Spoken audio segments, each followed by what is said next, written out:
पहाड़ों से एक आवाज़ आई। एक कहानी दादी ने सुनाई थी। एक परी रहती थी बादलों में, एक लड़का गिना जाता था पागलों में। कहता था बादलों से कोई आने वाला है, जमीन पर उतर कर मेरी सांसों में समाने वाला है। उसे बिना देखे इजहार करता था, कहता था मैं उसे खुद से भी ज़्यादा प्यार करता था। इतना सब सुनकर परी ने जमीन पर आने की ठानी। माँ ने रोका, बापू ने समझाया, पर किसी की एक ना मानी।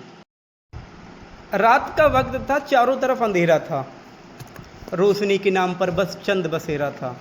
अब चांद से याद आया कि चांद की रोशनी भी तो कम पड़ जाएगी जब वो उतर कर मेरी छत पर आएगी। तो कहानी ने नया मोड़ लिया। परी ने प्यार की खातिर ख्वाबों से रिश्ता तोड़ लिया। कहीं मैं सपना तो नहीं देख रहा है, मेरे सामने कौन खड़ा है। कुछ बोलता क्यों नहीं, इस तरह चुप्पी सादे मौन क्यों खड़ा है। फिर उसने कहा, माँ बाबा घर बार सब छोड़ दिया मैंने। बहुत ख्वाब सजाए थे, काफ़ी ऊंचा उड़ना था, सब छोड़ दिया मैंने।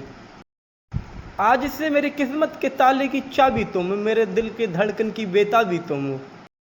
मेरा सुख दुख हंसना रोना सब तुम पर निर्भर करता है। चेहरे की खिलखिलाहट या पल के भिगोना सब तुम पर निर्भर करता है। उसके बाद दुनिया बदली, वक्त बदला, बदला सारा ये संसार। प्यार की कस्में वादे झूठे निकले, झूठा निकला ये प्यार सारा। दर्द में रोती करारती किसे पुकारती वो। अफसोस होता फैसले पर जब भी वो खुद को शीशे में निहारती वो। उसकी कमियां निकालता है हर वक्त, कभी तो खुद को दोष दे। मेरी ये नज़म सुनकर मोहब्बत से इंसाफ कर देना। गलतियां इंसान से होती हैं, उसे हंसकर माफ़ कर देना।